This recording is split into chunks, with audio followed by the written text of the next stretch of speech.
do it. Don't you do it, Mr. Munchies! I'm on the other side of the room with a good 12 feet separating us. I can't move fast enough to grab him before he knocks the vase of fresh flowers off the mantel, but I have other ways to deal with mischievous kitties. His white and orange paw is raised in the air, little toe beans twitching.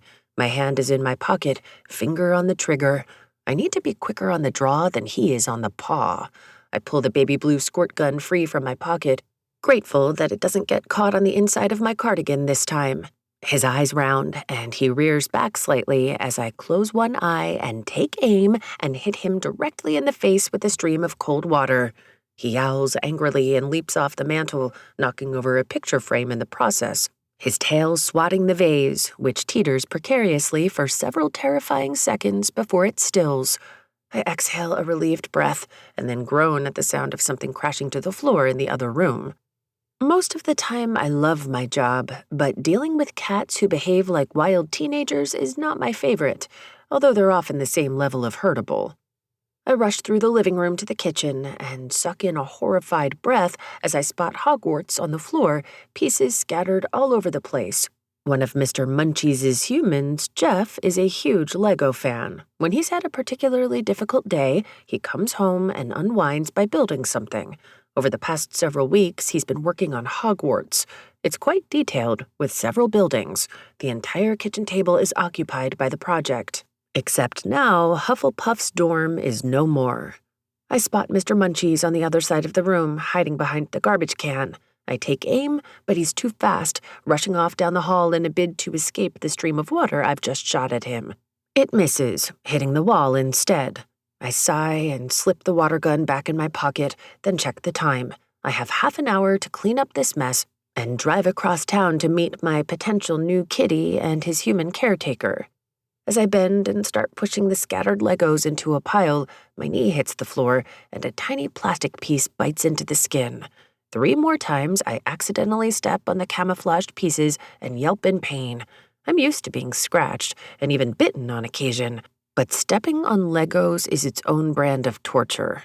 Mr. Munchies makes another appearance, and when he's sure I'm not going to spray him again, he rubs himself on my legs, meowing his apology for knocking over the Lego creation and causing me pain with all the Lego shrapnel. He steps on a piece too, then does a donkey kick to unstick it from his paw. Once it's free, he drops down on his butt, flops onto his side, splays his toe beans, gives them a lick, and then goes to work on his privates. Mr. Munchies, your manners are the worst. I poke him in the side, and he lifts his head long enough to give me a disgruntled look, as if it's my fault I'm cleaning up Legos while he's in the middle of washing his furry nuts.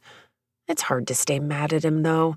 This is his way of telling me he wants attention and that he doesn't like being left alone. I get it. Loneliness and boredom are 2 emotions I'm not fond of either, although with cats like Mr. Munchies to take care of, I'm rarely bored. Lonely is different because we can be surrounded by people or pets we love and still experience that hollow ache sometimes. Once the Lego pieces are back on the table, I email Jeff to tell him about the mishap and that I hope I got all the pieces.